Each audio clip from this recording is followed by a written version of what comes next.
வாரத்தின் முதல் நாளன்று விடியற் காலையில் இருள் நீங்கும் முன்பே மகதலா மரியா கல்லறைக்கு சென்றார். கல்லறை வாயிலில் இருந்த கல் அகற்றப்பட்டிருப்பதை கண்டார். எனவே அவர் சீமோன் பேதுருவிடமும் இயேசு தனி அன்பு கொண்டிருந்த மற்ற சீடரிடமும் வந்து, ஆண்டவரை கல்லறையிலிருந்து யாரோ எடுத்துக்கொண்டு போய்விட்டனர், அவரை எங்கே வைத்தனரோ எங்களுக்கு தெரியவில்லை என்றார். இதை கேட்ட பேதுருவும் மற்ற சீடரும் கல்லறைக்கு புறப்பட்டனர். இருவரும் ஒருமித்து ஓடினர். மற்ற சீடர் பேதுருவை விட விரைவாக ஓடி முதலில் கல்லறையை அடைந்தார். அவர் குனிந்து பார்த்தபோது துணிகள் கிடப்பதை கண்டார். ஆனால் உள்ளே நுழையவில்லை. அவருக்கு பின்னாலேயே சீமோன் பேதுருவும் வந்தார். நேரே அவர் கல்லறைக்குள் நுழைந்தார். அங்கு துணிகளையும் இயேசுவின் தலையை மூடியிருந்த துண்டையும் கண்டார். அத்துண்டு மற்ற துணிகளோடு இல்லாமல் ஓரிடத்தில் தனியாக சுருட்டி வைக்கப்பட்டிருந்தது.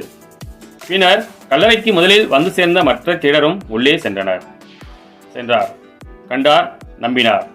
இயேசு இறந்து உயிர்த்தெழ வேண்டும் என்னும் மறைநூல் வாக்கை அவர்கள் அதுவரை புரிந்து கொள்ளவில்லை.